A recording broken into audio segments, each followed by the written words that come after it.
በአዲስ አበባ ጉዳይና ወዲያውኑ በሚያደርገው እንቅስቃሴ አብይን ተረድቶት ነበር። አብይን እነ ሽመልስ አብዲሳን የሚደረገውን የሚመጣውን ፖለቲካ ሁሉ አናሊሲስ ሰርቶ ቀድሞ ተረድቶ ነበር ጀነራል አሳምነው ጽጌ። ታጫሉ በመከታተል አንተ የገባህን ቫሪያብሎች ገጣጥመህ ንገረን። አብይን ያስገደለ ሃጫሉ ተገደለ። ሃጫሉ አማራ ለአሳምነው ጽጌ ነው የሚያለቅስ። ኦነስትሊ ለእውነተኛው ጀግናው ለአሳምነው ጽጌ ሰዎቹ የሞቱ ሰዎቹ ራሳቸው ከሞት ተነስቶ እርስ በርሳችን የተጋደላደል ነው ካሉ እዚህ ምድር ላይ ያሉት ጽንፈኞቹ አያምኑ በጭራሽ። አብይ ነው የሚሉት። እብን እንቅፋት ሰው በእንቅፋት ከሞት እንኳን አብይ ነገደለ ነው የሚሉት። እብን ዝናብን ቢብሎ ረሃብ ከመጣ አብይ ኤቭሪቲንግ አብይ ነው። ኤቭሪቲንግ ክሌሙ አብይ ላይ ነው። ፈናት እየሰማን አይደለም እንዴ? በሚዲያ ላይ ነው ያለ ነው። ኤቭሪቲንግ ሁሉም ነገር የማይሆን ውሸት። እስቲ ግርማ ሽጥላ ራሱ ፋኖ ነው የገደለው። አብይ ነው የገደለው። አብይ እንደመቶ ነው የሚገለው። ፋኖ ራሱ አይደለም እንደ ተኩሽ የገደለው። ኤቭሪ ክሌም ኢቭን ሰው በእንቅፋት ከሞተው እንኳን አብይ ነው የገደለው። እዛ ምርጫ ላይ ያሉት አሁን ኦነጎቹ እንትን ቤተክርስቲያን ገብቶ ሰው ጨረሱ አይደለም? አብይ ነው ያጨረሰው። መንግስት በራሱ ላይ እንዴት አመጽ ያስነሳል? መንግስት በራሱ ላይ አሁን ከዛ በኋላ ምን እያደረጉ ነው ኦነጎቹ? እዛ አርሲ ውስጥ እየሄዱ እጅ ጣት እያዩ ሁሉ ጣት እየቆረጡ ነበር። እየሰማን ነው እኮ በኦሮምኛ ሚዲያ ላይ ይሰማለን። ጣት ቀደሽ ምርጫ እነሳረን አሁን በጣም እንደ ብርድ ልብስ የሚተለተል ነገር ነው። እናምባቸው በተገደሉበት በዛው ጊዜ በሰዓታት ልዩነት ውስጥ እነሳረ ተገደሉ። የእነሱስ ግድያ ኮኢንሲደንስ ነው ወይስ የመንግስት እጅ አለበት? የመንግስት እጅ አለበት። ያ ራሱ ገዳዩ ራሱ ከአሳምነው ጽጌ ጋር ግንኙነት አለው። እንዛ በዚህ ረብሻ መፈንቅለ መንግስት አስነስቶ መንግስት ሊገለብጡ ነበር። መንግስት ባይነቃበት ኖሮ ሴራው በጣም ረጅም ነው። እብን በዛን ጊዜ እስከንደር ነጋ ራሱ ሄዶ እዛ ነበር እኮ። እስከንደር ነጋ ራሱ እጅ አለበት። የሚገርም ነገር በዛ ግድያ ውስጥ እስከንደር ነጋ እዛ ጎንደር ነበር። እዛን ጊዜ አልተመለሰም። እንዳው መጀመሪያ የነሳረ ታጣቂ እንዴት ሊገላችሁ ይችላል? ምን ስላደረጉ? አብሮ ሲጠብቃቸው የኖረ ታጣቂ ነው። በእነማን ታልፎ ቆይ ከነማን ነው ሳረን የገደለው? እኮ ጠባቂው ነው። ጠባቂው ማን ነው? ጠባቂው ራሱ ተይዟል አይደለም? እሺ ጠባቂው ለምን ሊገለው ይችላል? ሲጠብቀው የኖረ ነው አለ። እንትን ውስጥ ለውስጥ ነው እየሰሩ ነው ያሉት። ሲገለው አንዳች ቆይ ሲገለው የሆነ እኮ መላምት ማስቀመጥ አለበት። ኮንስፓይሬሲ እስከሆነ ድረስ ጠባቂው ሊገለው የሚችለው ኮንስፓይሬሲ ሲባል ትርጉም ሊሰጥ የሚችል ቲዮሪ ነው ማስቀመጥ ያለብን አይደለ? ሲጀምር ታዋቂ ሰው የተገደሉ ከተባለ እያንዳንዱ ሰው አስቀድሞ በኪሱ ካስቀመጠ ረብሻ ይነሳል። መፈንቅለ መንግስት ሊያነሱ ነው። በዛ ሰበብ አድርጎ መፈንቅለ መንግስት ሊያነሱ ነበር። እብን እነዚህ ጽንፈኞቹ ከእስከንደር ነጋ ጀምሮ እጅ ለእጅ ይተዋወቃሉ። ታጣቂው ትእዛዝ የተቀበለው ከማን ነው የምትለው አንተ? ከዛ ከናሳምነው ነው። ከናሳምነው ተቀብሎ ነው ልጁ ሳረን የገደለው። የሚገርሙ ነገር እንትን አለበት፣ ሻጥር አለበት። በዚህ ምስጢር ውስጥ ሻጥር አለበት። እጅ ለእጅ መፈንቅለ መንግስት ሊያነሱ ነው።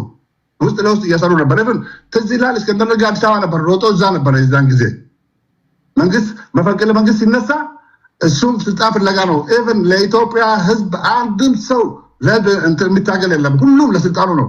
ለስልጣኑ ኢቭን ወደፊት አለ አብይ አይዶንም ይለቃል አለም የሚመጣው ላይ ክሌም ነው። በስ እድሜ ልካችን እየተቃወም ነው የምንኖረው። የሚገርም ነገር ነው እኮ እኛ ነገር የኢትዮጵያ ነገር በጣም ነው የሚያስገርመኝ። አሁን አብይ ከለቀቀም የሚመጣው ክሌም በስ እንትን ብቻ ደና መንግስት አይመጣም ኢትዮጵያ ውስጥ። አብይ ከለቀቀ እርስ በርሳችን ደግሞ ሊያባሉ ነው። ደግሞ እኛ እንባላም። ኢትዮጵያ በደም የተሳሰረ ነው። ሁሉም ያልተጋባ ሰው የለም። ሙስሊምም፣ ክርስቲያንም፣ ኦሮሞም፣ አማራም፣ ትግሬም፣ ጉራጌም ሁሉም ተጋብቷል፣ ተሳስሯል። ጽንፈኞቹ መንገድ ላይ ነው የሚቀሩት፣ ተበትኖ ነው የሚቀሩት። የሚገርም ነገር። ኦኬ ስለዚህ በመጨረሻ የምትለው ነገር በልና ወደ በጸሎት እነዚህ ጽንፈኞችን የሚገርም ነገር ኢትዮጵያ ስትሄድ ሰላም ነው፣ ምንም ነገር የለም። እዚህ አሜሪካ ስመለስ ሁሉም ነገር ሚዲያ እዚሁ ነው የምሰማው። ሁሉም ነገር የኢትዮጵያ ህዝብ ከጫፍ እስከ ጫፍ በሰላም ወጥቶ እየገባ ነው። እዚህ ሲመለስ ደግሞ አዲስ ነገር ሰማለሁ። አዲስ ነገር ሲሄድ ሰላም ነው፣ ሲመጣ ረብሻ ብቻ። ሚዲያ ላይ ያለው ብቻ ነው ረብሻ ያለው እንጂ ምድር ላይ ያለው በአካል ሄደ ካየ አንድ ቀን አላህ ካለ ወይ ፈጣሪ ካለ ትሄዳለህ ለማየት ያልከው። እውነቴን ነው የምልህ ቴዲ። አዋራው የሚነሳው እዚህ ሚዲያ ላይ ነው። እኔ ቤት መንግስት እና ለማንኛውም ነገር ጸሎት ሁሉም በሃይማኖቱ ለኢትዮጵያ እኔ ቤት መንግስት አስረኝም እኔ ዋስትና ይሰጠኛል። እርግጠኛ ነኝ አያስርም። ዮኒ ማኛ እንደዛ ተሳርቦ አጫሉ ምቹን ያገለው ዮኒ ማኛ እንኳን ሄዶ ተዝናንቶ ነው የወጣው። ማንም አንተ እኮ ፌቨር እየሰራ ነው ለምን መንግስትንም ተቃዋሚንም እያወጣ በሁለተኛ በትክክል እየሄድክ ነው እኮ። የሚገርም ነገር መንግስት እንዳንተ አይነት ሰው ነው የሚፈልገው። አያስርም። እርግጠኛ ሆኜ 100% አያስርም። እውነቴን ነው የምልህ። አንተ እኮ ለኢትዮጵያ እንድትፈርስ አልፈልግም እኮ ለኢትዮጵያ እየሰራ ነው እኮ። ተቾች ተቃዋሚዎች ለመድረክ ተሰጣቸው እያሉ ኮርፉ ደጋፊዎች እዚህ ላይ ብቻ ነው እንዲህ መንግስት ተሳርቦ ሲሄድ ማንም ዞር ብሎ የማያይ የለም። እውነቴን ነው የምልህ። ዞር ብሎ የማያይ የለም። በሰላም ገብቶ በሰላም የፈለገውን ነገር አቆየ። የኔን እንተውና በመጨረሻ የምትለውን ነገር አስቀምጥና ለሌሎች እድል እሰጣለሁ። መጨረሻ የምለውን ነገር እኔ ሁሉም በየሃይማኖቱ ጸሎት ማድረግ ነው ለኢትዮጵያ። እነዚህ አፈንዶቹን ብቻ ልባቸውን ይስጣቸው። እውነቴን ነው የምልህ። ሁሉም በሃይማኖቱ ጸሎት ያርግ። እሺ፣ ከልብ አመሰግናለሁ አድማጭ። ቴንክ ዩ በጣም ዩቲዩብ ላይ ያላችሁ ግን እንዴት ስነ ምግባር ያላችሁ ናችሁ። በመድኃኒዓለም እስከዛሬ በዩቲዩብ በስልክ መቀበል ከጀመርኩበት ጊዜ ጀምሮ አንድም ነውጠኛ ደዋይ ገጥሞኛ አቅም። እንደውም በጣም አስጊው ነገር በዩቲዩብ ላይ ነውጠኞች እነዚህ ስርዓት ማስያዝ ይከብዳል የሚሉ ነበሩ። በጣም ይገርማል። ቴንኪው ከልብ አመሰግናለሁ። ሌሎቻችሁም ስትደውሉ እዚህ ከሚናገሩት መሀል ላይ እያስገባውኝ የእነሱን ሀሳብ እንድትሰሙ አደርጋለሁ። ከ3 ሰው በላይ ማላስገባው የቀን ስራ እንዳይሆንብኝ ነው። 8 ሰው እዚህ ጋር ደርድሬ 8 ጩኸት ከባድ ነው በጣም 8 ጩኸት ማሰማት ህዝብ ላይ ራሱ ማሰማት ከባድ ነው። 3 ሰው ጽድት ያለ ውይይት ኔትወርክ ካወረዳችሁ እናንተ ስትወርዱ ሌሎችን እተካለሁ። ባሰ ከተባለ ሜቢ 4 ላደርግ ይችላለሁ። ከዛ ውጭ አምሶሪ ጋይስ። ከተስፋ ማርያም ጀምራለሁ። የተነሳውን ሀሳብ ሰምታል ብዬ አስባለሁ። እስኪ ምን ትላለህ? በየትኛው ጉዳይ ላይ ምን ትላለህ? ቴድሻ ቴንኪው እድሉን ስለሰጠኝ ሁላችሁንም ሰላም ብያለሁ። ይሄ ሰና 15 ኬዝ እስካሁንም አልተዘጋም በሚገርም ሁኔታ። ያው ግን በሰዓቱ የነበረው ኮንዲሽን ምንም ጥያቄ የለውም። የክልሉ አመራሮች በተፈጠረባቸው የፖለቲካ ሽኩቻ የተፈጠረ ግጭት ላይ የተፈጠረ አጋጣሚ ነው። ያንን ምንም ልንቀይረው አንችልም። አላስፈላጊ የሆነ ለክልሉ በጣም ወሳኝ የሆኑ ሰዎች ለክልሉ ከፍተኛ ዋጋ የከፈሉ ሁለቱም ቡድኖች ለክልሉ ዋጋ የከፈሉ ናቸው። ምናልባት ቢኖሩ ብዙ ነገር ሊቀያየር ይችላል አናውቅም። በሰዓቱ በነበረው ሁኔታ ግን ክልሉን ፕሮቴክት በማድረግ ጠንካራ ስራ ሲሰሩ የነበሩ ኃይሎች ናቸው። በተፈጠረ የፖለቲካ ሽኩቻ ያን ነገር ሀፕን አድርጓል። ግን አሁን ከመንግስት ጋር በተያያዘ በዚህ ጉዳይ ላይ አድራጊው ነው ሳይሆን እኔ በግል ያለኝ እንትን ጉዳዩን ለመከላከል ምን ስራ ሰርቷል? ግልጽ ነበረ። እንደዛ አይነት ነገር ሀፕን እንደሚያደርግ ግልጽ ነበረ። በነገር ላይ በጣም ጉዳዩን ያባባሰው አምቦ ላይ ይመስለኛል ሽመልስና ዶክተር አምባቸው ተገኝተው ያደረጉት ንግግር ነበረ። የአማራና የኦሮሞን ህዝብ የማስማማት ፕሮግራም ተብሎ ተዘጋጅቶ ሽመልስ አብዲሳ አኖሌ ሐውልትን አውግዞ ተናግሮ ነበረ። ካስታወሳችሁ እዛ ፕሮግራም ላይ ወዲያው ነበረ ከሰዓት ሰልፍ ተወጥቶ አመጽ ተደርጎበት ይቅርታ ጠየቀ። አምባቸው መኮንን ደግሞ የአዲስ አበባ ልዩ ጥቅም ህገ መንግስታዊ ነው የሚል ንግግር አድርጎ ነበር። እሱ ነው የነበረውን ሽኩቻ በጣም እንዲሰፋ ያደረገው። በጣም በሚያሳዝን ሁኔታ አሁን ሰኔ 15ን አንስተው ስፔሻሊ እነ ዶክተር አምባቸው መገደላቸው ትክክል አይደለም ብሎ በጣም የሚቃወሙና ጉዳዩን በጣም የሚያጦዙ ሰዎች በዛ ሰዓት ልክ ነበረ እንኳን ገደላቸው ብሎ የሚፎክሩ ነበሩ። አንድ ጥያቄ ላንሳለን። ይሄ የምትሰሙ ሁላችሁም ትመልሳላችሁ ወይም እዛው ጎን ለጎን ተጠያየቁ። እነ ዶክተር አምባቸው እነ ምግባሩ እነ እዘዝ ብአዴን ናቸዋል።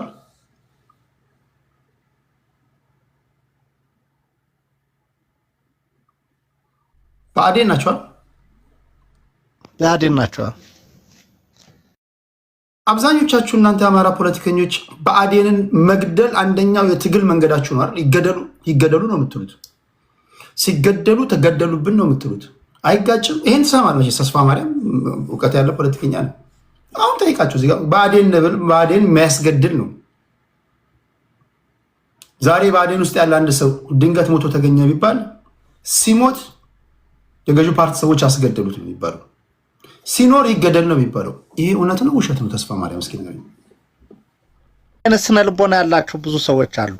እኔ ኖርማሊ በመገዳደል አትመኑ ነው ምንም ጊዜ ፕሪንሲፕሌ። ማንም ቢሆን አሁን በዚህ ሰዓት ለእኔ የኢትዮጵያ ፖለቲካ ችግር ዋናው ጠንሳሽና የችግር ፈጣሪ አብይ አህመድ ነው ብዬ አምናለሁ። አብይ አህመድን በመግደል ግን የሚፈለገውን ለውጥ ማምጣት አይቻልም። እኔ አብይ አህመድ ለፍትህ እንዲቀርብ ነው የምፈልገው። ፍትህ ነው የፖለቲካ ምህዳሩን በቃ ጤናማ በሆነ መንገድ የሚዘጋልህ በፍትህ ከተዳኘ ብቻ ነው። በመገዳደል ወደዛ ትመጣለህ። አሁን ወደ ተነሳበት ልምጣሽ። አብይ አህመድ እነዚህን ባለስልጣናቶች ሊያስገድል የሚችልበት የብልጽግና ሰዎች እነዚህን ባለስልጣናቶች አስገደሉ ስትል ምን ለማሳካት ነው? ኮንፍሊክቱን በጣም ይፈልገው ነበረ። በዚህ በሰኔ 15ቱ ብቻ አይደለም፣ በሰኔ 23ቱም እኮ ተመሳሳይ ኮንፍሊክት ነው የፈጠረው በሃጫሉ ሁንዴሳ ግድያ። በዛ ኮንፍሊክት ሊያስራቸው ሊያሸማቀቃቸው የሚፈልጋቸውን ሰዎች እንደፈለገ ያደርግ ነበር። ያን ችግር እንደሚፈጠር ይታወቃል። አሁን መከላከል ግዴታ አለበት ነው የመንግስት ኃላፊነት። ያ ችግር ራሱ አብይ አህመድ ሄዶ እንደዚህ አድርጓል አይደለም። ምናልባት የሳረን ግዲ እንትና ማን ነበረ ጀነራል አሳምነው ጽጌን ግድያ የአብይ አህመድ ትእዛዝ ነው። እሱ ምንም ጥያቄ የለውም። የነ ዶክተር አምባቸውን ግን እሱ አድርጓል በድርጊት ደረጃ እሱ ራሱ አድርጓል ብዬ አላምንም። በፍጹም እንደዛ እንዳልሆነ ስለማውቅ አሁን ብዙዎቹ እኮ በተቃራኒ ሳይድ ያሉ ሰዎች እነ ጀነራል ተፈራ ማሞን ምናምን የሚደግፉ ሰዎች እኮ ይሄን አይነት አቋም ይዛሉ። እነ ጀነራል ተፈራ ማሞ በሰዓቱ የነበራቸው አቋም ምንድነው? በግልጽ በአደባባይ ወጥተው ተናግረዋል። እነ ዮሐንስ በኋላው በሰዓቱ ምን አይነት አቋም ነው የነበራቸው? እስቲ እስካሁን ድረስ አቋማቸውን ቀይረዋል ወይ? ያኔ እንኳን መንግስት አስገድዷቸው ነው ብንል እስቲ እስካሁን ድረስ አቋማቸውን ቀይረዋል ወይ? አልሆነም። ግን መንግስት ኃላፊነቱን ጀነራል ተፈራ ማሞና አሳምነው ጽጌ በወቅቱ ከፍተኛ ጸቡስ ነበረው። ኖ ጀነራል ተፈራ ማሞ ቅርብ ነበር ከፍተኛ የሆነ የቃላት ኮልድ ዋርስ ነበሩ። ጀነራል ተፈራና ጀነራል አሳምነው እንደዛ አይነት ግጭት አልነበራቸው፣ ወዳጅ ነበሩ። ማንንም አንደኛውን አማራ ፒክ አድርገህ ጠይቅ ወይም ደግሞ ሌላ ሰው ጠይቅ። ይሄ ምን ፐብሊክ ሪከርድ እኮ ነው። በሰዓቱ ጀነራል ተፈራ ማሞ ንግግሩን ሲያረጋ ሰውታ አገኘሁ ተሻገር በአዴን ግምገማ ላይ ተናገረው ሰምተሃል? ተስፋ ማለት አገኘሁ ተሻገር ኦፍ ኮርስ በተቃራኒ ቡድን ነው። ጀነራል ተፈራና እሳቸው ግን አብረው መፈንቅለ መንግስት ውስጥ የተሳተፉ ቅርብ ወዳጅ ነበሩ። አበረ አዳሙም ተመሳሳይ ነበረ። ለጀነራል አሳምነው ጽጌ ቅርቦች ነበሩ። እንደ ወዳጅ የሚመካከሩ ነበር። በዛ ሰዓት የሚያደረጉት ንግግር ካስታወስክ የወዳጅ ንግግር ነው የነበረው። ከዛ ድርጊት በፊት የነበራቸውን ኮንቨርሴሽን ማለት ነው። እና አሳምነውና ጀነራል ተፈራ ማሞ እኮ እየተደዋወሉ እንደዚህ አታድርግ፣ ተቀራርበ ችግርህን ለመፍታት ሞክር እያልኩ ነግረው ነበር ነው የሚለው ጀነራል ተፈራ ማሞ። ግን ያን ነገር ሀፕን አድርጓል ነው መንግስት። ያንን ጉዳይ ማንም ተራ ፖለቲከኛ ያውቀዋል። ያን ነገር ሀፕን ያደርጋል። ጀነራል ተፈራ ማሞ የስልጣን ድርሻ ምን ነበር? የጸጥታ ዘርፍ ኃላፊ ምክትል ነው የነበረው። ኦኬ። ስለዚህ በወቅቱ ይነሱ የነበሩ ኮንስፓይረሲዎች ምንድን ናቸው? አገኘሁ ተሻገር ያንን ነገር ሲነገር አልታዘዝ ያለን አንድ ኃይል አለ የሚል ነገር ተናግሯል። ያን ተከትሎ አሁን አሳምነው ጽጌ ጆሮ ላይ ሊገባ ይችላል ተብሎ የሚታሰበው ነገር ያ የመጨረሻ ስብሰባ አሳምነው ጽጌን ከቦታው የማንሳት አሁን ኮንስፓይረሲ ትርጉም ሊሰጥ ይችላል ብዬ ማስበው እኔ እንዴት መሰለህ፣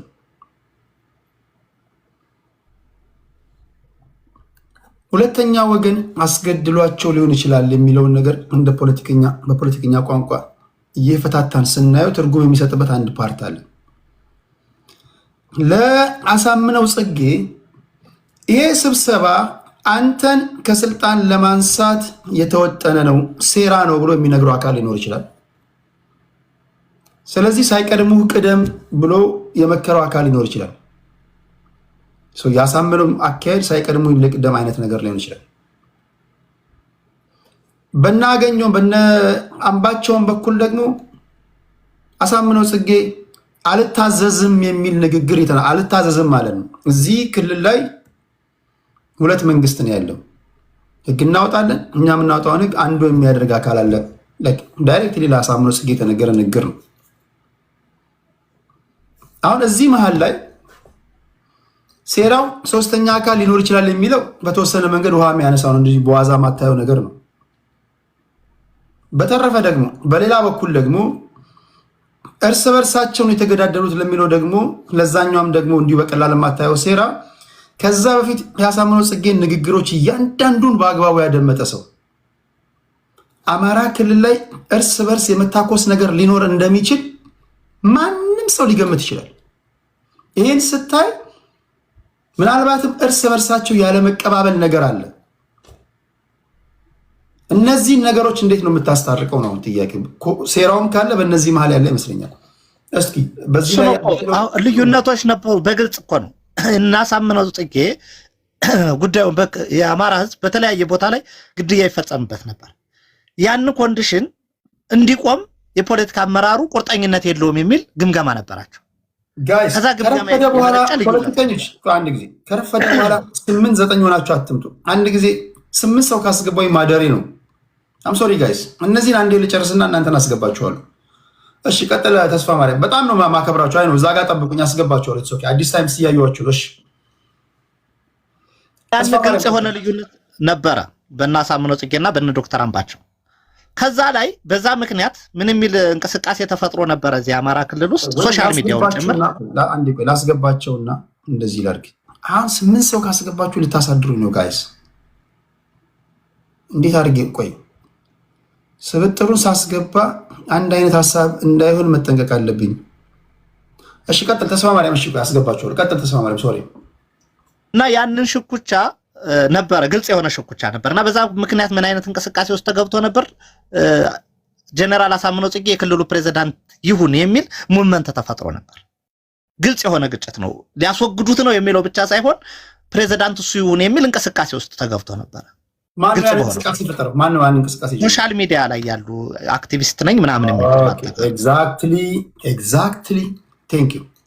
በወቅቱ አሳምነው ጽጌን ግሎሪፋይ የሚያደርጉ እንቅስቃሴዎች ነበሩ። ከሌሎቹ ለይቶ የማጀገን እንቅስቃሴዎች ሶሻል በተለይ ፌስቡክ ላይ ጻፉ የነበሩ ጽሁፎች ያን ነገር በጣም በገነነበት ሰዓት እንዳልኩ የዛ ፕሮግራም ኦሮሚያ ላይ የተደረገው ፕሮግራም ሀፕን አረገና ዶክተር አምባቸው መኮንን ከዛ ላይ የኦሮሚያ ልዩ ጥቅም በአዲስ አበባ ይገባታል ህገ መንግስታዊ ነው የሚል ንግግር አደረገ። ያ ንግግር ነገሩን አባባሰው አጦዘው።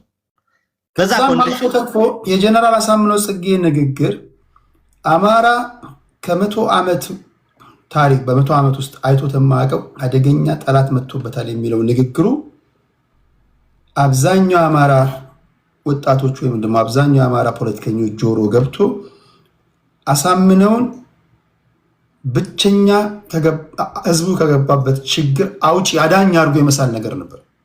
በሌላ አባባል ግምገማውም ትክክል ነበር። በሆነ ደረጃ በተግባር የሚታይ ችግር ነበረ። ያን ንግግር ደግሞ ያስደነገጣቸው ሌሎች አካሎች ደግሞ ነበሩ። ስፔሻሊ ከፌደራል መንግስት በዛ ጉዳይ ላይ ቤንዚል የሚጨምሩ የሚያባብሱ ነበሩ። ከናምባቸው ጋርም እንዳልኩ ያለው ችግር ነበረ። ሶሻል ሙቭመንቱ የፈጠረው ነገር አለ። በዛ እንትን ሂደት ውስጥ በቃ ያን ነገር ሀፕን እንደሚያደርግ ታወቀ። አንድ ነገር ላይ አሳምነው ጽጌ ምን ይላል? እኔ የዚህ ክልል አዛዥ ነኝ ይላል። አንዳንዱ እየመጣ እንዲህ ይለኛል፣ አልቀበልም፣ ቀዳድጄ ነው እዛ መጥለው የሚል ንግግር ተናግሯል። በሌላ አባባል አሳምነው ጽጌ ከናምባቸው የመጣውን ትእዛዝ እንደ ህጉ ከሆነ በተዋረድ መቀበል አለበት። የነሱ አለቃው ነው አይደል? አምባቸው ዶክተር አምባቸው እኮ አለቃው ነው። አሳምነው ጽጌ ሶሻል ሚዲያ ላይ በተፈጠረውና በተናገረው ነገር ህዝባዊ ድጋፍ አለኝ ብሎ ነው የሚያስበው። ኦብቪየስሊ ህዝባዊ ድጋፍ ነበረው። በነሱ መካከል በአሳምነው ጽጌ ቡድኖችና በናምባቸው ቡድኖች መካከል ወይም ደግሞ የአሳምነው ጽጌ ህዝባዊ ድጋፍን አይቶ እናምባቸው ሊያነሱኝ ነው ገምግሞ ሊያነሱኝ ነው የሚለው ነገር ተነስቶበት እርምጃ የወሰደባቸው እሱ ነው ለሚሉ ወገኖች የነበረው ነባራዊ ሁኔታ አሳይም ብለህ ታስባለህ? የመጨረሻ ጥያቄ ነው። ወደ ሌሎች መጣ። እንደዛ አይነት ነገር አላደረገም ወይም ሀፕን አላደረገም። ሀፕን አድርጓል። ያንን ማምነው እውነት ለመናገር ግን በዛ ውስጥ ማንም ተራ ግለሰብ እንዲህ አይነት ነገር ሀፕን እንደሚያደርግ እያወቀ ፌደራል መንግስቱ ምን ሰራ? አሁን የፌደራል መንግስት ሚናውን እኔ በጣም ነው የምደነግጠው። አንዳንድ ሰዎች እንደው እነሱ ያደረጉት ምን ያድርግ አብይ ሲል አብይ ምንድን እንደሆነ ፖዚሽኑ ምን እንደሆነ አያውቅም ማለት ነው። ይሄ ሶላሉ ባንኩም ታንኩም በእጁ የያዘ ሰው እኮ እንዲህ አይነት አይደለም። በክልል ደረጃ አይደለም በቀበሌ ደረጃ የሚደረጉ እንቅስቃሴዎችም ኮንትሮል የማድረግ ኃላፊነትና ግዴታ አለበት። በጣም በሚያሳፍርና በሚያሳዝን ሁኔታ ያንን ኮንዲሽን ሀፕን እንደሚያደርግ ሁሉም ያውቁታል። የህወሓት ሰዎችም ያውቁታል፣ የፌደራል መንግስት ሰዎችም ያውቁታል፣ ማንም ሌላ ተራ ፖለቲከኛም ያውቃል። በዛ ኮንዲሽን ግን ያንን ተጠቅመው ደግሞ ፌደራል መንግስቱ ላይ እነ ሳሃራ ላይ እንደዛ አይነት እርምጃ ወሰዱ። ያን ነገር ሀፕን ባደረገበት ኮንዲሽን እንደዛ አይነት አሁን እኔ ፌደራል እነ ሳሃራ ላይ የተደረገው ድርጊት ከናምባቸው ጋር ከነ አሳምነው ጽጌ ጋር ማገናኘት እብደት ነው የሚመስለኝ። በጭራሽ ሊገናኝ የሚችል ነገር አይደለም። ገዳዩም የተባለው ልጅ ነው ብዬ አላምንም። እውነት ለመናገር በሰዓቱ ዜናዎችን ካስታወስክ ሙቷል ነበር ተብሎ የተዘገበው። ግን በዛ ደረጃ እንትኑን የመከላከያ ኤታማዦር ሹሙ በዛ ደረጃ እስኪጠቃ ድረስ ደህንነት ሚኒስትሩ ምንድን ነው የሚሰራው? ይሄ ቁጣና ነገር አይደለም። እያንዳንዱን እንቅስቃሴውን የዚህ ልጅ አይደለም ከሱ ጀርባ ሌሎች የግቢ ጠባቂዎችን ሁሉ እያንዳንዱን እንቅስቃሴያቸውን መከታተል ካልቻለ ደህንነት መስሪያ ቤቱ ሙቷል ማለት ነው። እንዴ ሚስታችን ጋር እኮ እንዳንተማመን የሚያደርግ ስርዓት እኮ ነው የጣል ነው አይደል እንዴ? የደህንነት ሰንሰለቱ እዛ ድረስ ጠልቆ የገባ ነው የነበረው። ይሄኛው ደግሞ ጭራሽ ከፍተኛ አመራሮች የክልል ከፍተኛ አመራሮችን መከላከል መጠበቅ የማይችል የደህንነት መስሪያ ቤት የደህንነት መስሪያ ቤት ነው ልትለው አትችልም። ተራ ጋዜጠኛና ኮሜዲያን ማሰር ነው እንደ የደህንነት መስሪያ ቤት ስራ? በጭራሽ አይታሰብም። ያንን አላደረኩም ቢል እንኳን ካድራጊው የበለጠ ተጠያቂው ለኔ መንግስትና መንግስትም። አንደኛ ነገር ግልጽና ግልጽ ነው። ያንን የመከላከል በጣም ቀላል ነው። ማንም ሰው በቀላሉ ተረድቶት ሊከላከለው የሚችለው እንቅስቃሴ ነው የነበረው። እሺ ወደ አንተ መጣለሁ። እሺ ፋልሜታ ብያ ምን ትላለህ? ጤና ይስጥልኝ ቴዲ፣ እዚህ ውስጥ ያላችሁ ሌሎች ወንድሞችም በጣም ሰላም ብያለሁ። እኔ የምለው ገዳዩ መንግስት ነው የፌደራል መንግስት ነው ወደሚለው ነው ያለሁት። ግልጽና በወቅቱም የተነገረ ጉዳይ ነው። ለምን ይሄ ሆነ የሚለውን ነገር በወቅቱ ከተረዳን አኳያ እሺ አንዴ ይቅርታ፣ ምናልባት እስማኤል አንተ ገዳዩ ማን ነው የምትለው? ሁለት ገዳዩ መንግስት ነው ካለ እስማኤል አንተ ምንድን ነው የምትለው? እስማኤል አለ?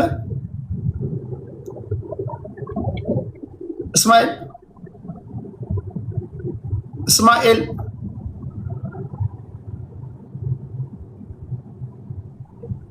ገዳዩ አሳምነው ጽጌ ነው የሚል አለ? ገዳዩ አሳምነው ጽጌ ነው የሚል እሺ ገዳዩ አሳምነው ጽጌ ነው የሚል እስኪመጣ ድረስ ወደ አንተ ልምጣ። እሺ ቀጥል።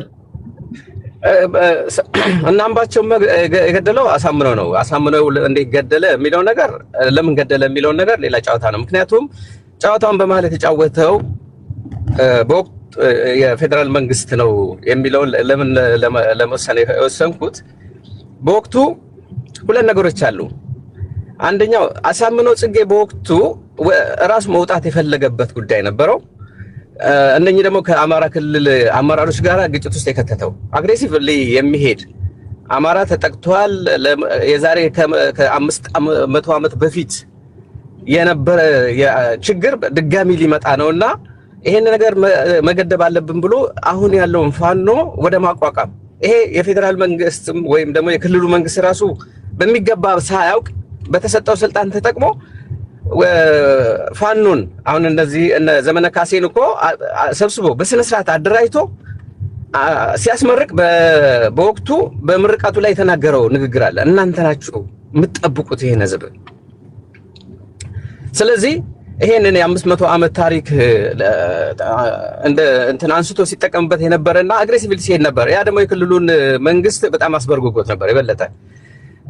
እናንተ ሽማግሌዎች የሚል እንዲህ ዝም ብላችሁ ቄሶችን ሲተቻቸው የነበረ በስብሰባው ላይ አርፋችሁ ተቀመጡ፣ እርቅ ምናምን የምትሉትን ነገር እጃችሁን ሰብስቡ ምናምን ብሎ የማስፈራራት የክልል አመራሮችን በወቅቱ እነ ገዱ አንዳርጋቸው እኮ የአማራ ክልል ፕሬዝዳንት ነበረ። አስበርግጎ ከክልል ፕሬዝዳንትነት እንዲወጣ የተደረገው አንዱ የዚሁ የአሳምነው አካሄድ ነው። ሌላው ሁለተኛ ብዬ ያስቀመጥኩት ነገር ምንድነው የአሳምነው አካሄድ ከሆነ ግድያውን አሳምነው ልጨርሰውና አንድ ላይ ታያይዝልኛለህ። አብይ ፌደራል መንግስቱ ነው ለምን እንዳልክ ስላልገባኝ ወደ እሱ ልመጣ ነው። ኦኬ ሌላኛው የአምባቸው ጉዳይ ነው። አምባቸው በወቅቱ ልክ ስልጣን ሳይዝም በፊት ከወያኔዎች ጋርም ራሱ ጠንከር ያለ በጣም ደፍሮ የሚናገር እንደሌሎቹ ፈሪ ሰው አልነበረም። በወቅቱ ላመነበት ነገር ጠንክር ብሎ ይጋጭ ነበር። ይሄ የሜቴክን ጉዳይ እንኳን ያጣራል ተብሎ እዛ ውስጥ ያለውን ኮረፕሽን ቻሌንጅ ያደረገ ግንባር ለግንባር ተነሱ ጋር ተላትሞ ብዙ ነገር ያደረገና ጠንካራ ሰው እንደነበር ይታወቃል። ያው ይሄ እሱ የፖለቲካ ሸሮችን በሚገባ የሚገባው አልመሰለኝም። ለሚመለከተው ለፈለገው አቋም ጠንካራ ሆኖ የሚሄድ ባህሪ ነበረውና ያ ለነበረው ለአብይ መንግስት በዛ በወቅቱ ሊመጣበት የሚችለው ነገር ያስፈራው ሰው እንደነበረ እኔ በሚገባ አቅ ነበር። እሱ ሰውዬ ጠንካራና ለዚህ ለአብይ መንግስት በጣም ጠንካራ ቻሌንጅ የሚያደርግ የብአዴን ሰው ነው። ለውጥ ወቅት ነው።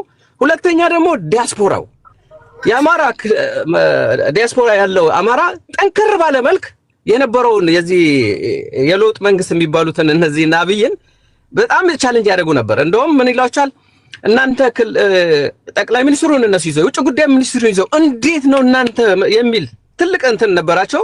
ከዛ ቶሎ ብሎ የዛኔ የውጭ ጉዳይ ሚኒስትር የነበረው ደግሞ ወርቅነህ ገበየሁ ነው። አብይ እሱን ዞር አደረገና ቀስ በቀስ ገዱን ከዛ እንዲባረር አስደረገው። ከዛ አምጥቶ አስቀመጠው። ትዝ ካለህ አምባቸው ራሱ የኢትዮጵያ ፕሬዝዳንት እንዲሆን ተደርጎ አድርጉኝ ብሎ ነበር። ለምን ሲያገለሉት ከዛ እኔ መጻፍ የምፈልገው ነገር አለኝ እና አረፍ ብዬ የምጽፈውን ነገር ልንጽፍ ፕሬዝዳንት ነው መሆን የምፈልገው ምናምን ሁሉ የሚል የኢትዮጵያ ማለት ነው። ለምን እዛ ጋር ያለው ነገር ሰውየውን እያገለሉት እንደሆነ የሚታይ ነገር አለ።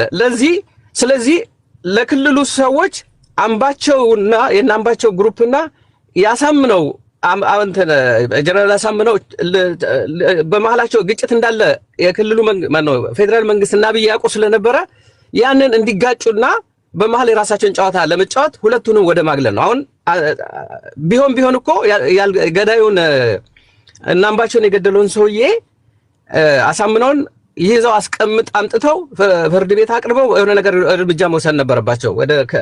በህይወት ነው የተያዘው። አክሽን እንዲወሰድበት ሚስጥሩን ይዞት እንዲሞት የተደረገው የነበረውን ጨዋታ ጠቅልሎት ይዞት እንዲሄድ ተፈልጎ ነው። ሁለተኛ አብይ ነው ያስባለው ሌላው ነገር ደግሞ ምልክት የምታስቀምጠው አንድ ሌላ ነገር ሰዎቹ እነኚህ ሃይ ፕሮፋይል ሰዎች ናቸው። ለዛ ሀገር ተገለው በፍርድ ቤት ወይም የነሱ ሀቅ እስካሁን አልወጣም። ተሸፋፍኖ እንዲቀር ነው የተደረገው። ይሄ ደግሞ የአብይ ትሬንድ ነው። ሃጫሉን ገደለ ጸጥ ነው። የሚሞቱን ሰዎች ያቸው ይሄ ለጫወታ ሃጫሉን አብይ ስለመግደሉ ምንድነው ማስረጃ? አሁን እሱንም ረዘም ያለ ምክንያቱም ነገሮች ተደባብቀው ይቀራሉ።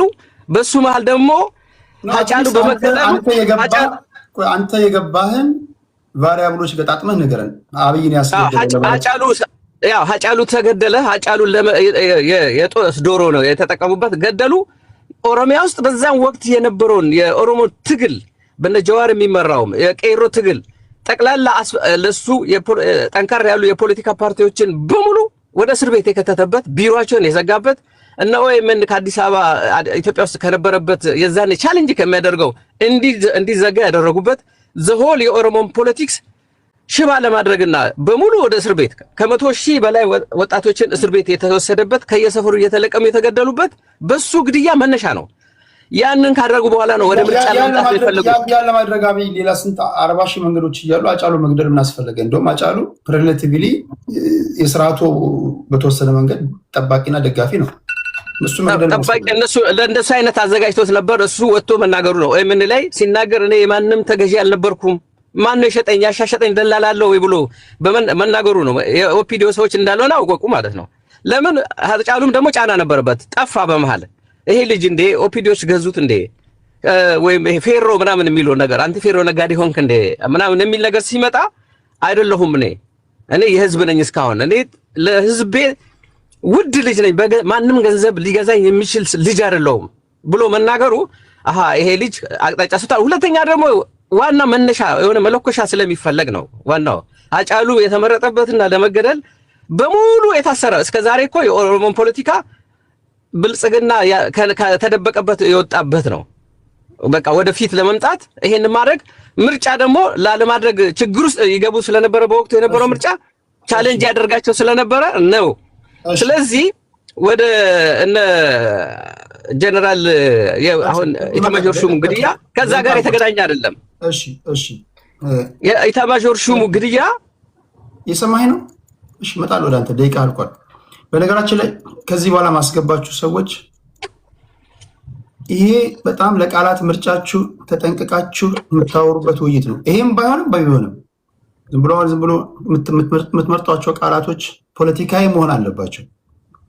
ካልሆነ ማናችሁም ላይ እርምጃ ለመውሰድ ዝግጁ ነኝ፣ ቤቱ እንዳይበላሽ ስል ማለት ነው። ይሄን ማደርገው ለአድማጭ ተመልካቾች ክብር ስል ነው። እናንተም ለአድማጭ ተመልካቾች ክብር በመስጠት የምትጠቀሟቸውን ቃላቶች መጠንቀቅ አለባቸው። ሌላው ኮንስፓይሬሲ ስንተነትን ሴራ አትሊስት እነዚህ አሳማኝ ነጥቦቻችን ወይም ደግሞ እነዚህ ሰፖርቲንግ ዲቴሎቻችን ትርጉም እንኳን ባይሰጥ ትርጉም ወደ መስጠት የሚጠጉ መሆን አለባቸው።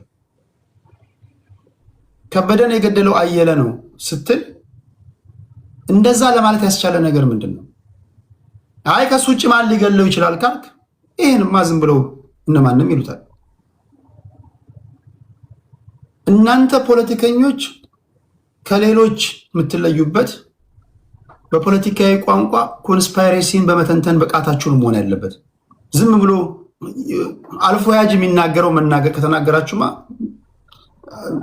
ለእኛም ሙቀት አይሆነንም፣ እናንተንም ግምት ውስጥ የሚጥል እንዳይሆን ማለት ነው። በጣም ጥንቃቄ ያስፈልጋል።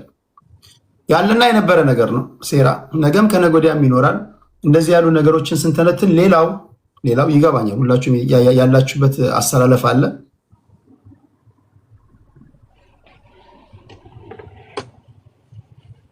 ካላችሁበት እሳቤ እውነታውን አውቃችሁ ይሄን እውነታ ብናገር ወይ ከመንጋው ያስገልለኛል ወይ ካለውበት እሳቤ ከመርሄ እንድፈነግጥ ያደርገኛል በሚል አንዴ ገግም ያለው ከገገምኩ አይመልሰኝ በሚል አይደለም መተንተን ያለብን። እሱንም ከግምት አስገብታችሁ ይህ ለአድማጭ ተመልካቾች ቢያንስ ትርጉም የሚሰጡ ውይይት እንድናደርግ ስለፈለግኩኝ ነው።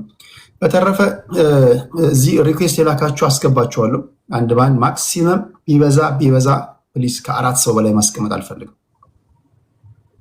ማክሲመም 4 ሰው ብቻ ነው ማስገባት የምፈልገው። ሌላ የተለየ ድምፅ ነው እዚህ ላይ የምፈልገው። አዲስ ታይምስ ተስፋ ማርያም እና ፈልሜታን ሰምታችኋል። ከነዚህ በተለየ እነሱን ሰምታችሁ የተለየ ሀሳብ ያላችሁ ናችሁ። እነሱ ያሉትን ለመድገም ከሆነ አንዳንዶቻችሁ ምንም ኢኮቻምበር ነው የሚሆንና ያን ለመከላከል ስል አላስገባም። አዲስ ታይምስ እሺ፣ ወደ አንተ ልምጣ። ሰኔ 15 ቴዲ ትንሽ ጠብቀኝ ብሏል። እሺ፣ አንድ ሰው መስመር ላይ ላስገባ እስኪ። ምናልባት ከስልክ ላይ የመጨረሻ ኦኬ፣ ስልክ ተቋርጦባል አድማጭ። ወደ ተስፋ ማርያም ልምጣ። እሺ፣ በተነሳው ጉዳይ ላይ ምን ትላለህ? ብዙም የተለየ ነገር እኮ እስካሁን አልተነሳም። ቴዲሻ ኃላፊነቱን ማንም ሰው ከሰማው ጽጌል ብዙም የተለየ ነገር ሀሳብ ያልተነሳው ሶስታችሁም ድምጻችሁ አንድ አይነት ስለሆነ ነው። ስለዚህ ትክክል ነህ። ከሶስታችሁ አንዳችሁን አስወርዳለሁ። ትክክል። የተለየ ሀሳብ ያለው ሰው ያስፈልጋል። ያንን እኮ ብለህ ከረ ለምን እኔ ማውረድ እችላለሁ። ቴዲሻ ከሶስት አንዳችሁን አወርዳለሁ። ትወርዱልኛላችሁ በክብር። እኔ ልውረድ፣ ምክንያቱም ወደ ስራ ልገባ ነውና እነሱ እሱ እንዳለው ከበደ እንዳለው አየለ እንዳለው ነው ንግግሩ። እንደዛ አይነት ወይ ደግሞ እኔም ይደብረኛል። ሰው የተለየ ሀሳብ ያላችሁ ከነሱ የተለየ ሀሳብ ያላችሁ ብቻ አንዳንድ ቁጥር ጻፉልኝ። እዚህ ላይ ያሉትን ለመድገም አንዳንድ ቁጥር አትላክልኝ በመድኃኒዓለም። እሺ፣ አዲስ ታይምስ ሬዲ ካልሆነ እስኪ እዚህ ጋር ከላካችሁ መካከል ሁላችሁም እዚህ ጋር አላችሁ። ኦኬ፣ እስኪ የትም ምድር ላይ ሰምተህ ማታውቀውን ትንታኔ ተነተናለሁ ነው የሚለው የልጅ በኮመንት የእሱን እንስማና ወደ እናንተ እመጣለሁ። እስኪ ገብተዋል ወንድሜ? ሰላም፣ እንዴት ናቸው? አማን ነው? ሁሉ አማን አለው? እግዚአብሔር ይመስገን። ገብተዋል ወንድሜ? ያ ሰምቻለሁ። ውይይቱን ሰምተሃል? ያ ሰምቻለሁ። እሺ፣ ምን ትለናለህ አንተ? የአንተ ትንታኔ ምንድን ነው? የእኔ ትንታኔ ትንሽ ሰፋ ያለ ነው። ምናልባት ከመጀመሪያው ብነሳልህ ዶቶቹንም ስለማውቃቸው ብዙ እንትን የምቸገር አይደለሁም። ምንድነው የሆነው? ያው አሳምነው ብዙ ሰው ምናልባት የማያስታውሰውና የረሳው የአዴፓ ሲመሰረት ማዕከላዊ ኮሚቴ አባል ነው። የብአዴን ማለት ነው። የብአዴን ወደ አዴፓ ሲቀየር፣ ስለዚህ ለዛ ነው በስልጣን ያገኘው። ስልጣን ካገኘ በኋላ በነበረው የፖለቲካ ሽኩቻ እናምባቸው ስማቸው የገነነው ካድሬ ነው። አንድ አይነት ካድሬ ነው የነበሩት። እናምባቸውን ግን የዚህ የደቡብ ጎንደሮች እነ ማነው አሁንም አለ እና ያለው መንበሩ ናቸው እንደዚህ ያደረገ የግጨውን መሬት የመለሰ እንደዚህ ያደረገ በሚል የስብና ግንባታ ሰርተውለታል አምባቸው። ጎጃሞቹ ደግሞ ላሳምነው ሰርተውለታል። ምንም በቃ የተለየ ነገር ነው ሰሩላቸው የነበረው። ኢቭን አምባቸው ፕሬዝዳንት ሊሆን ሲል አልፈልግም ያለው የታወቀ ነው። ለክልሉ ፕሬዝዳንት እንዲሆን ነው። በዛና በዚህ በነበረው ሁኔታ ላይ ግን የሰላምና ደህንነቱን ላሳምነው ተሰጠው። ምክንያቱም የወዝ ካድሬ የአዴፓ ካድሬ አምባቸው እንትኑን ያዘ። ቀደም እንዳሉት የሆነ ልጅ እንደጠቀሰው ገዱ የተወገደው ከዚህ በሶሻል ሚዲያውን ባለው መንጋ ላይ ሰርቫይቭ ማድረግ አልቻለም። ሰኔ 15 ዝም ብሎ የተንከባለለ የመጣ ነገር አይደለም። ምንድነው ዝም ብሎ በአንድ ቀን የተፈጠረ ነገር አይደለም። ከጀነራል ተፈራም ጋር ጥል የላቸውም። አዲስ አበባ ስብሰባውን እኮ ቅዳሜ ሰኔ 15 ሀፕል ያደርግ እኮ አዲስ አበባ ስብሰባ ነበሩ። ከአዲስ አበባ የተመለሱ ቅዳሜ ነው። አሳምነውም ተፈራም የተመለሱ ቅዳሜ ነው። ቅዳሜ ነው የሀፕን ያደረገው። ቅዳሜ ጧት ከአዲስ አበባ ተመልሰው ቀጥታ ዝም ብሎ ወደ ሰኔ 15ቱ ለመሄድ ካስፈለገ ሰኔ 15ቱ የተፈጠረውና ሀፕን የሆነው እስክንድር ነጋ ባህር ዳር ፕሮግራም ስለነበረው ነው። የጥሉ መነሻ የሁሉ መነሻ ነገር እስክንድር እሁድ ባህር ዳር ላይ አዲስ አበባ ስለተከለከለ ባህር ዳር ላይ ስብሰባ አደርጋለሁ ብሎ ቅዳሜ ማታ ሰኔ 15 ማለት ነው ቅዳሜ ማታ ባህር ዳር ሪፖርት ታግቶ ነበር። የሱ መነሻ ነው። እስክንድርና ሳመነው ደግሞ እስር ቤት ላይ አብረው ስለነበሩ ወዳጅነትና ትውውቅ አላቸው። ያንን ስብሰባ ደግሞ እንዲያደርግ አልተፈለገም ባህር ዳር ላይ። እናምባቸው ደግሞ ያንን ስብሰባ እንዲያደርግ ያው ከፌደራል መንግስቱን ባላቸው እንትን አይሆንም የሚል አቋም ነበራቸው። አሳምነው ግን ከሱ ጋር ባለው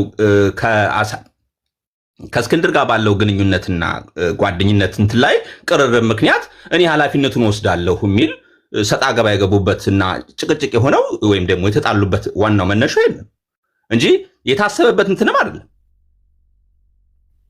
ሰኔ 15ቱ ምናልባት ራሱ አሳምነውም 11 ሰዓት ከመፈጠሩ በፊት እሱም እንደዛ አይነት ክስተት ይፈጠራል የሚል ሐሳብም እቅድም የለው። ከዛ በኋላ ግን በነበረው ጎራዎች ላይ በተለይ በሚዲያው ለምሳሌ አሳምነው ቅጽል ስሙ በጎጃሞቹ ቅጽል ስም የነበረው እሱን መንጋ አድርገው እንትሉት የነበረው ገብሱ ነው የሚሉት። የጎንደርን ማጥቂያ ማስፈጸም ያድርገውት ነው የነበረው። ገብሱ ሲባል የነበረው አሳምነው እንደዛ እንደሚባል አያውቅም። በቃ እንደፈለጉ ነው የሚጋልቡት። ምክንያቱም ፖለቲካውን የክልሉን ፖለቲካ መያዝ የሚፈልጉት በብዛት ጎጃሞቹ ነበሩ። ጎንደሮቹን ማጥቃት ነበር የሚፈልጉት።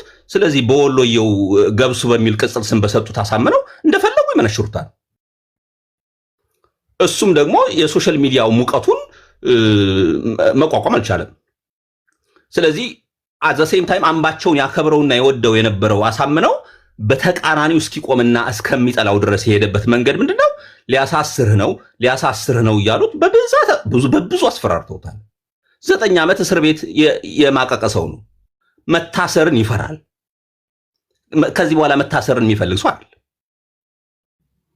ያነ በመሆኑ ምክንያት እሱም የሚወደውና አምባቸውን በሚጠላውና በተቃራኒው ለመቆም የደረሰው ዝም ብሎ በአንድ እንትን አይደለም።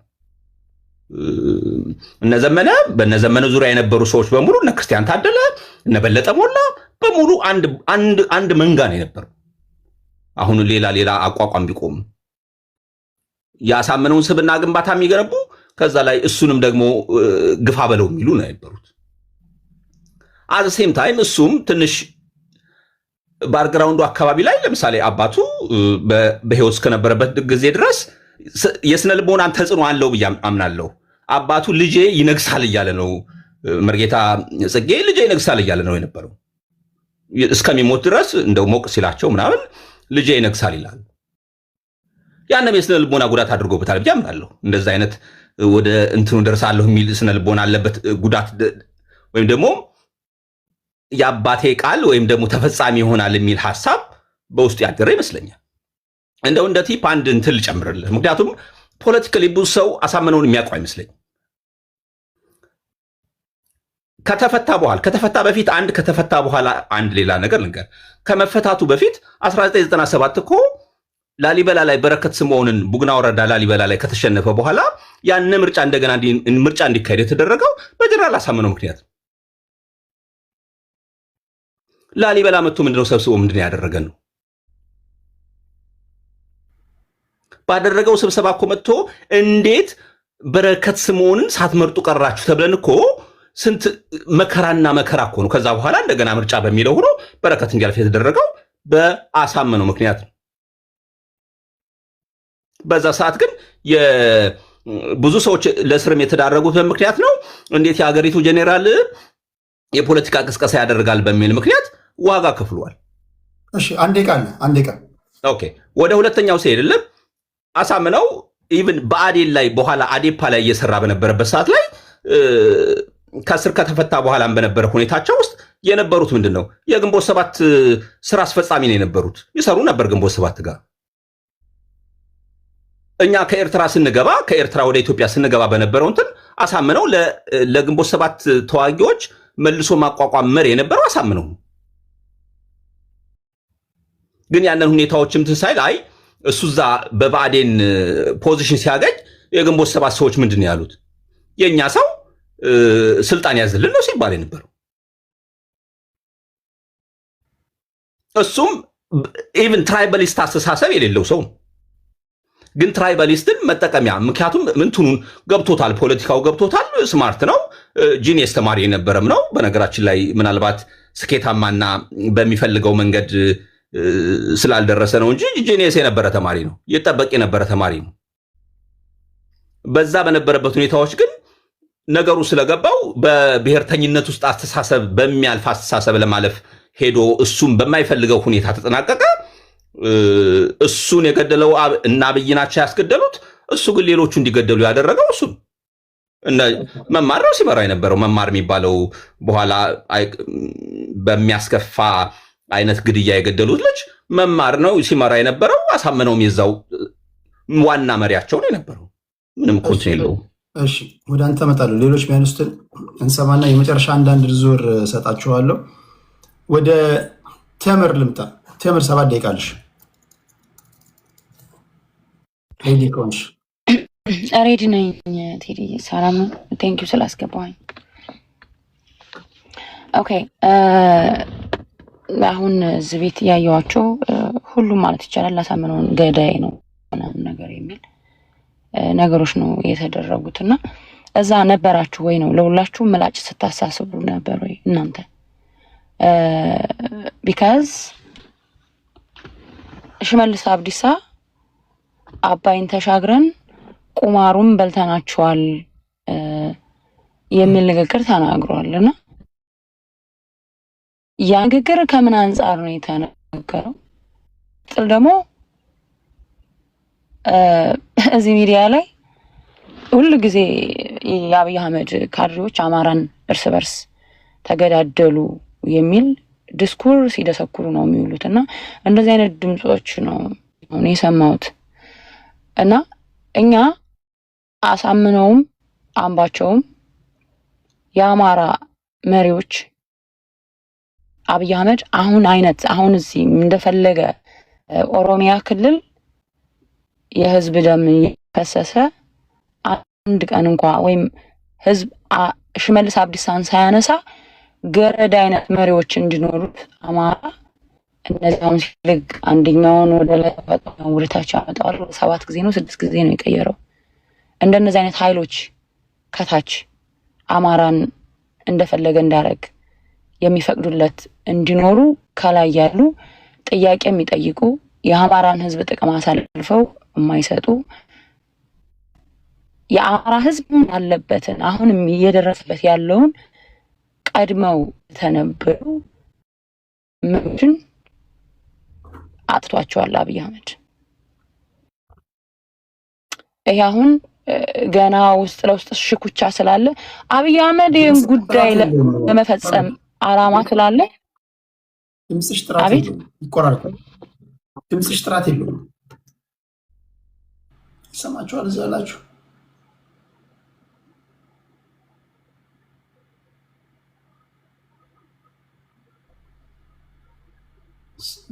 መጣሽ? አሁን ይሰማሉ?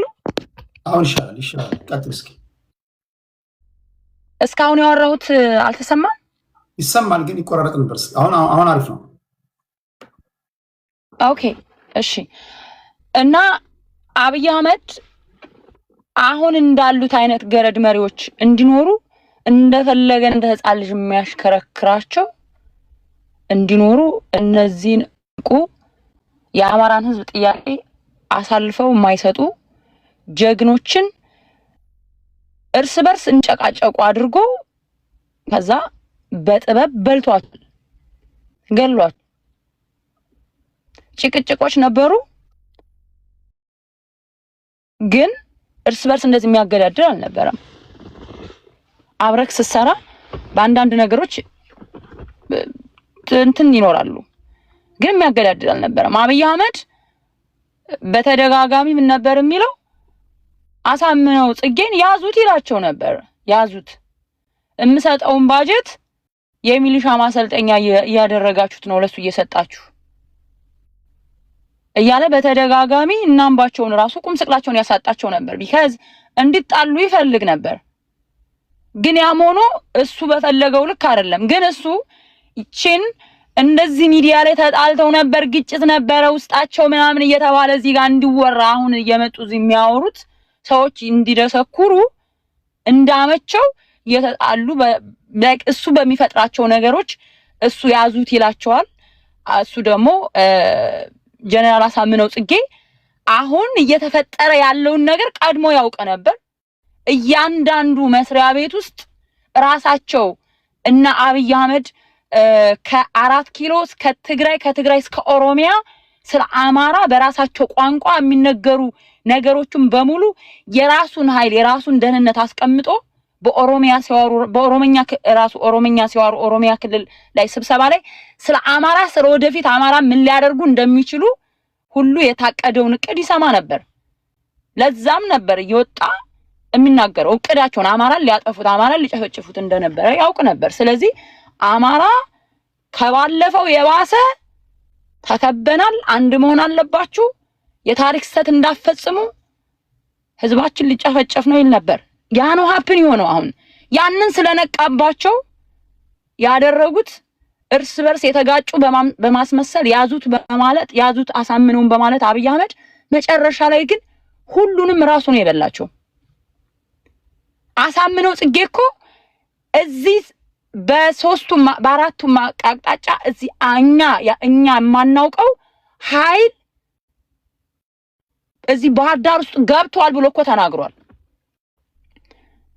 እነ ዘመነ ካሴን አስራለሁኝ ወስዳለሁ ምናምን የሚልና የተለያዩ ስራዎችን ስላጣየ ስለምናምን ጥናት አደርጋለሁ የሚል የሚመስል ኃይል ገብቷል አለ። ያ ኃይል የገባው ለኦፕሬሽን ነበር። እናምባቸውን እናሳምነው ጽጌን ሊገድል ማለት ነው። ያን የተፈጠረው እና ግን ምን ነበር መሰለክ ቴዲ አሁን ተደጋጋሚ ይሄንን በኤአይ ዛሬ ኤአይ በድሮ ቢሆን የዛን ሰዓት በተነገረው ቢሆን ኦኬ አሳምነው ነው ያ ድምጽ ይባል ነበር። ኤአይ ዛሬ እንኳን አይደለም ድምጽ ቀርቶ ሰዎችን ፊዚካሊ በቪዲዮ አስመስለክ አንድ ላይ ሲተኙ አንድ ላይ ወይ ሲሳሳሙ ምናምን ሁሉ መስራት ይቻላል። ያችን ድምጽ ሁሉ ሆን ተብሎ በኤአይ ተሰርቶ እንደተፖሰተ እኔ የራሴ ብዙ መረጃዎች አሉኝ። ሲቀጥል ደግሞ አሳምነው ጽጌን የሚመስል ከፈረንሳይ ሀገር ጭምብል ተሰርቶ ቪዲዮ ራሱ ሞክረው አልሳካላቸው ብለው እንደገና ያንን ሚዲያ ላይ እንለቃለን ምናምን ካሜራ አለን እዛ ጋር እንትን ሲል ይሄ ምንድነው ግድያውን ሲፈጽም ምናምን ብለው አልተሳካላቸውም። ድራማ ሊሰሩ ያንን ነገር ሳያደርጉት ቀርተዋልና ይሄ የአብይ አህመድ ድራማ ነው። እርስ በርስ አማራዎች አልተገዳደሉም። ሁሉንም ያገደላቸው አብይ አህመድ ነው ብዬ ነው የማስበው እኔ። እውነቱም ደግሞ ያ ነው። ቴንክ ዩ። አንዳንድ ዙር ወደ እናንተ እመጣለሁ። ታፕ አድርጉ። በነገራችን ላይ አሁን ይሄን ውይይት ቤታችሁን ከፍታችሁ ብትወያዩ 2 ሰከንድ አትደማመጡም። በተለይ በዚህ ርዕስ ላይ እኔ በመሆኔ ነው እዚህ ጋር የይዣቸው አፈኛቸው የተወያዩ ያሉት። እያመሰገንክ ታፕታፕ አድርግ። 2 ደቂቃ አውሩ። እኔ አሁን ዘጋለሁ። እስኪ ቤታችሁን ከፍታችሁ በዚህ ርዕስ ላይ ተደማምጣችሁ አውሩ። አድማጭ ጤና ይስጥልኝ። ሰላም ነው ቴዲ፣ እንዴት አመሸህ? ደህና ነው ወይ? እግዚአብሔር ይመስገን። እያነሳን ያለነውን አጀንዳ ሰምተሃል? አዎ ሰምቻለሁ፣ እየሰማሁ ነው። ሰዎችም ትንሽ አንዳንድ ነገር ወደ ኦሮሞም እያመጡ ስለሆነ በዛ ላይ መልስ መስጠት ፈልጋለሁ ብዬ ነበር የገባሁት።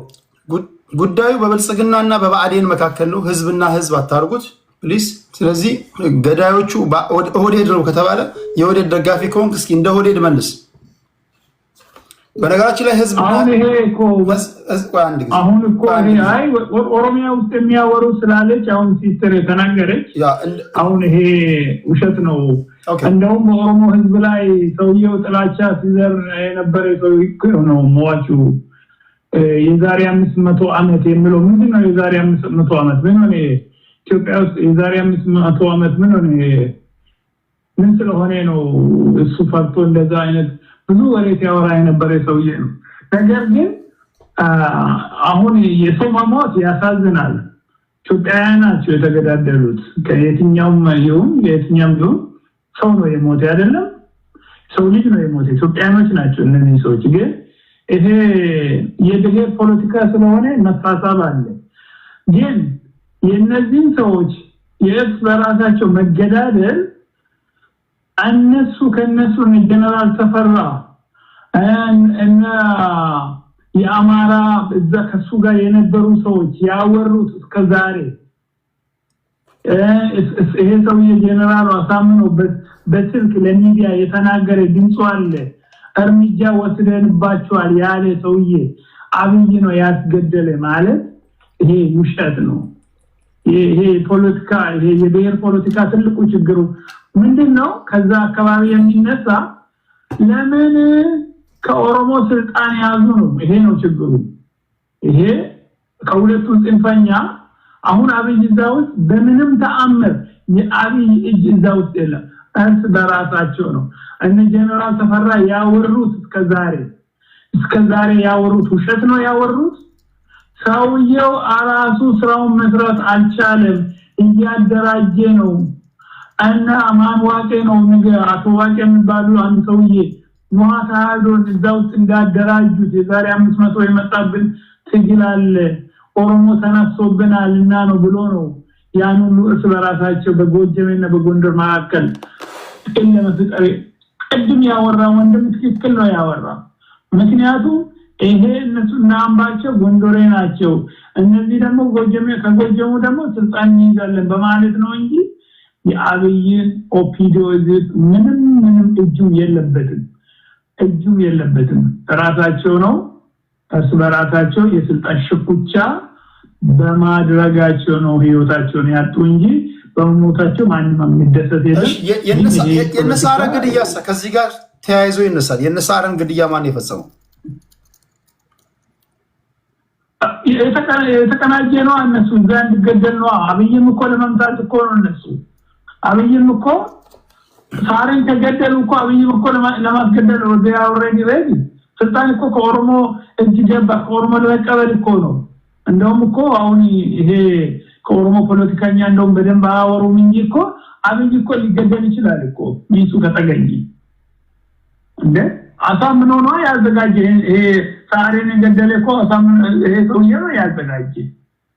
የደህንነት ሲሰራ ስራው ምንድነው ታዲያ? ማነው ገዳው ብትለው ጠባቂው አይደለም? ጠባቂ ብሔሩ ምንድነው? በሚስጥር የተደራጁ እኮ ናቸው። ደህንነት ውስጥ ይሰራ ነበር ይሄ ሰውዬ ሚሊተሪ ነው። ሰውዬ በጣም የሚይዘው የሚጨብጠው የለም። የታወቀ እኮ ነው። እየሰማን አይደለም እንዴ? ነበርን እኮ በህይወት እንደዛ ሲያወራ ሰዎችን ቄሶቹን ሰው አታሰርቁን ምናምን ብሎ ሲያወራ የነበረ ፍራስትሬሽን የነበረ ሰው ነው። እና ይሄ የማይሆን ፖለቲካ ባይሰራ ጥሩ ነውና ሁሉም ሰው ደግሞ ማንንም ሰው በሰው እውነትን ውሸትን እውነት ማድረግ አይቻልም። በጣም የሚከብድ ነው። ይሄ ሲወራ ኦሬዲ ያለቀ የደቀቀ ህይወት ነው ታሪክ ነውና እሱ ራሳቸው ነው እንጂ ነው ተደረገ አብይ በምን ተአምር ሊገል አይችልም። እሺ ይሄ ውሸት ነው። ከልብ አመሰግናለሁ። እሺ አድማጬ፣ እሺ ቴንክ ዩ። ኦልራይት እሺ ሌላ አንድ ሰው ላስገባ።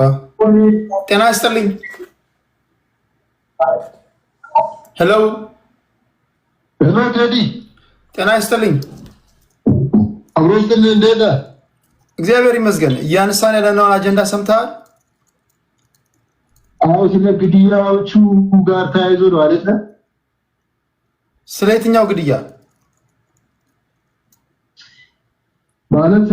ሰኔ 15 ላይ በአገሮቹ ላይ የተከሰተውና ከሀገር ጋር የተከሰተው ፖለቲካል ክራይሲስ ትክክል። ምንድን ነው ያንተ ሀሳብ? እሺ የኔ ሀሳብ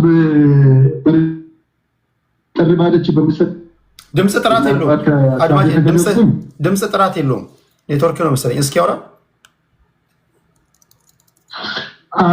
በምሰጠኝ አጠሪያለች በጥቃው ሰጣባት ሀሳቤን ማንሳት ከቻልኩ ያለኝ ሀሳብ ግድያዎቹ ዙሪያ እኔ እዚህ ሚዲያ ላይ የሚደረጉ ነገሮች ጀነራል አሳምኖ በወቅቱ ሲያደርጋቸው የነበረውን በተለይ ኦሮሞዎቹ ኔትወርክ ችግር አለበት። እንደገና ኔትወርክ ትክክል አይደለም። ይቆራረጣል። ይቆራረጣል መሀል ላይ። ሄሎ ይሰማል? ይቆራረጣል መሀል ላይ። እሺ ሌላ ሰው እስኪገባ ድረስ ወደ አዲስ ታይምስ ሬዲ ከሆንክ ወደ አንተ እመጣለሁ። አዲስ ታይምስ ሬዲ ነው? ቴዲ ሰላም ብያለሁ። አዎ ሬዲ ነኝ። ምንድነው መጀመሪያ እንደው ስላሳምነው ጽጌ ስለ ጀነራል እኔ በዚህ አጋጣሚ ሰሞኑን ሰኔ 15 ብለው የሚያለቅሱ አንዳንድ ሰዎች አሉ።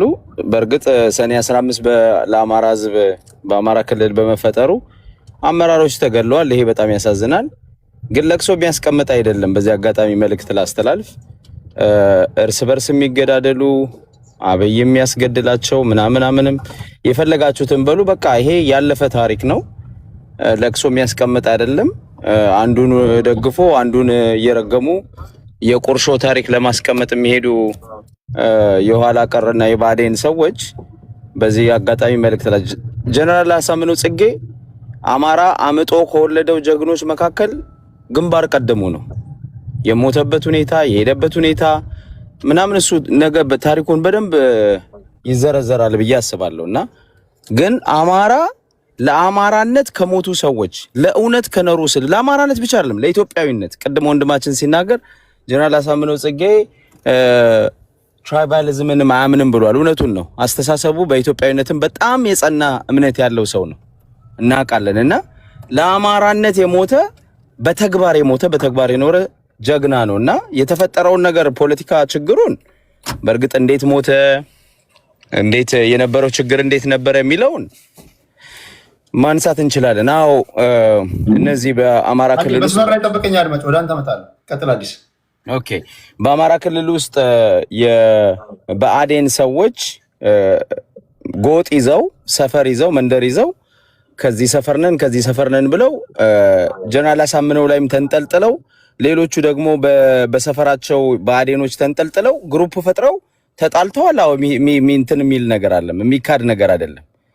የጀነራሉን እኔ ሚና ነው የምነግርህ ቴዲ። የጀነራሉ ሚና ግን አማራ ተመልሶ ባሪያ አይሆንም። በወያኔ ጊዜ የነበረው ባርነት ተመልሶ አይደገምም ባይ ነበር እና ቢጥርስ ውስጥ የገባው በዛ ነው። ጎጠኞቹ ደግሞ በግራና በቀኝ ሲያንገበግቡት የነበረው በዚህ ምክንያት ነው። ጀነራል አሳምነው ጽጌ አማራ ተመልሶ ባሪያ አይሆንም፣ ስልጣኑን ናቢ ተቆጣጥረው አማራን እንደገና ክልሉን እየረገጡ ክልሉን የፈለጉትን ፕሬዝዳንት እየቀየሩ እኛ ተመልሰን ባሪያ አንሆንም የሚል እምነት ነበረው። ለዛ ለሚመጣው ነገር ሁሉ መዘጋጀት አለብን ብሎ ያሰብ ነበረ። ወያኔ ሊወጋን ይችላል ብሎ ያስብ ነበር።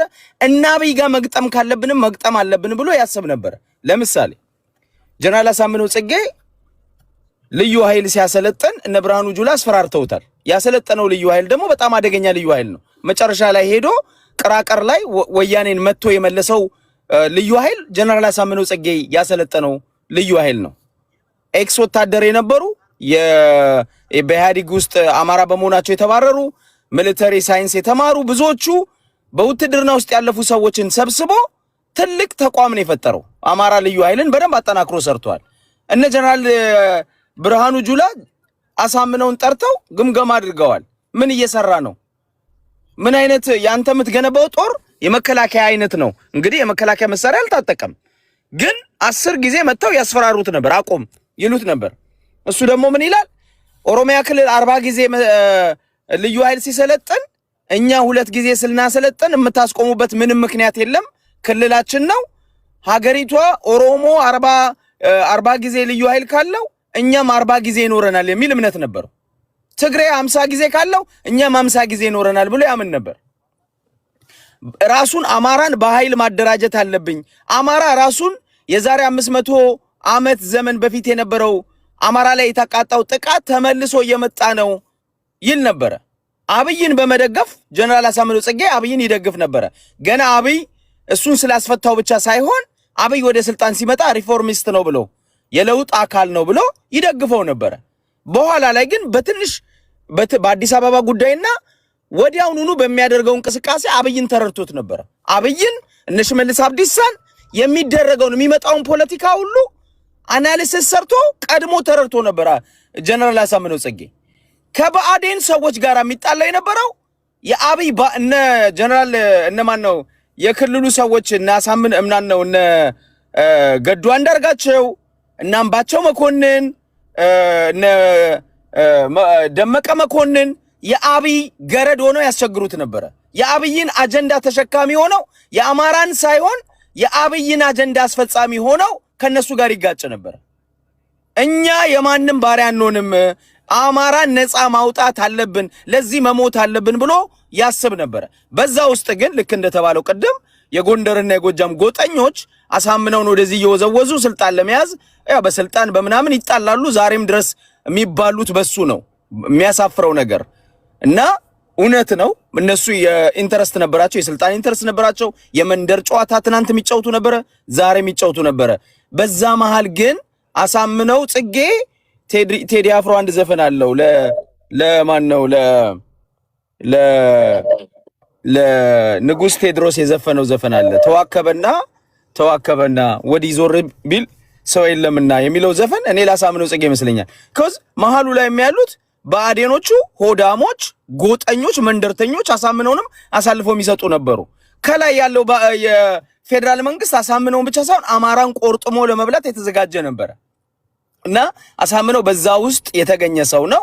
የሞተውም እኔ የተገደለውም አማራን ባሪያ አላደርግም በማለቱ አማራን ባሪያ አላደርግም በማለቱ አቋም ይዞ አማራውን ወታደራዊ ፖለቲካዊ ኃይል ለመገንባት ስለተንቀሳቀሰ ነው ጀግናው ጀነራል አሳምነው ጽጌ የተገደለውም ጥቃትም አድርሶ ከሆነ ያንን ለማድረግ ብሎ ነው እሱ የሄደው። ግን ጎጠኞች ሰኔ 15 ብላችሁ የምታለቅሱ አልቅሱ። ማልቀስ ካለበት አማራ ለአሳምነው ጽጌ ነው የሚያለቅሰው። ኦነስትሊ ለእውነተኛው ጀግናው ለአሳምነው ጽጌ ነው የሚያለቅሰው። አመሰግናለሁ። ቴንክ ዩ